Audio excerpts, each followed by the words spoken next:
many automations need to react to your team's actions, not just customer activity. This update to the wait step helps kick off the next step immediately after a team member responds, making it easier to follow up on their activity. Let's learn how it works. The contact resumes either when a user replies or when the configured timeout is reached. If not configured, the workflow waits until a user reply is received. Pick between all or specific response channels, checking the box next to as many channels as you'd like to include. This type allows you to specify the user who must have responded to the contact, supporting responses from any, assigned, or specific users. Let's go over how to configure the user reply option in your wait step. Add a wait action to your workflow. Select User Replied.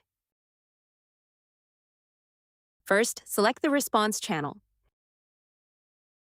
Then pick the user type you want to include, and if selecting specific users, select the team members you want to include. Once a user replies to a contact through a supported conversation channel, the next steps run automatically, advancing the contact when their inquiry has been addressed. We hope you enjoy it.